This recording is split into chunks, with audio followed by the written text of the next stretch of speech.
So you've been told to just love harder, serve more, and die to yourself. Even if she's disrespecting you, abandoning her vows, and destroying your spirit. But here's the truth. Jesus never taught men to suffer in silence while rebellion goes unchecked. So why are the churches? Hey, welcome back to the third of a 5-part series we're calling Red Pilled. And we don't coddle dysfunction. We confront it with biblical clarity. Today's episode might step on some toes, but it needs to be said. We're exposing the false gospel of silent suffering. The lie that tells men they're more Christ-like when they let themselves be emotionally and spiritually abused for the sake of keeping the peace. And before we go on, take a second, like and subscribe. This message isn't popular, but it's necessary. And every share helps free another brother stuck in the fog. Let's talk about the most twisted example in Christian counseling. Jesus suffered silently, so should you. Yes, Jesus went to the cross. He laid down his life, thankfully. But he did it willingly for a redemptive purpose, with full clarity of who he was.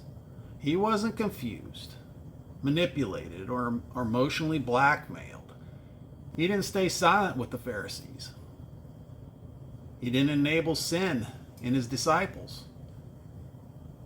And he certainly didn't confuse mercy with codependency.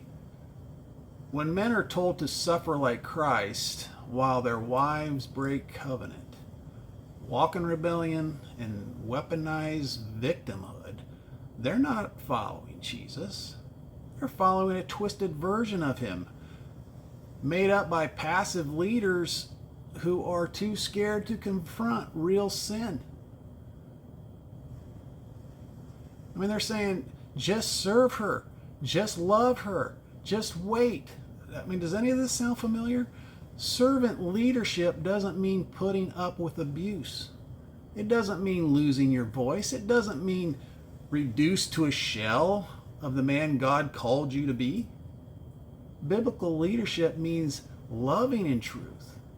And sometimes the most loving thing you can do is confront, walk away, or expose darkness.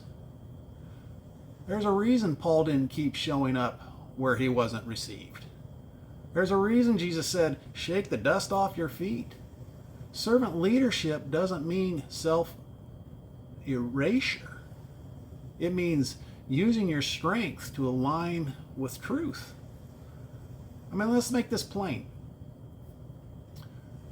When you stay silent in the face of unrepentant rebellion, you're not being righteous.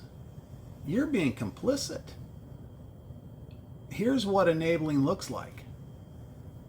You keep providing and protecting while she disrespects and devalues you. You hide the truth to keep the family together. While your soul crumbles, you absorb the blame for her choices because some pastor said, you're the head, so it's your fault. That's not biblical. That's spiritual abuse. If Jesus doesn't enable rebellion, why should you? There is a kind of suffering that produces life. Paul went through it. Jesus modeled it. But that suffering always had a redemptive purpose. It wasn't endless. It wasn't aimless. It wasn't about preserving appearances.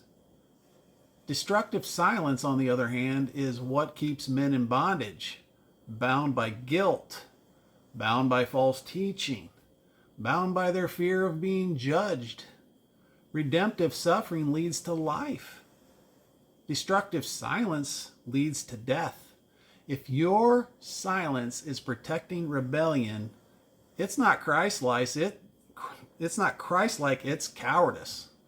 Men, if nobody told you this, hear it now.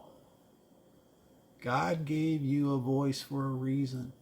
You're allowed to speak up. You're allowed to name sin. You're allowed to walk away from emotional and spiritual abuse. The gospel never asked you to trade your soul for someone else's comfort. In the next episode, we're going to talk about righteous separation. What to do when covenant has been broken. Repentance hasn't come, and peace only shows up when she leaves. Subscribe, share, and remember, Jesus wasn't passive. He was powerful, and he's not asking you to die in silence. He's asking you to lead in truth.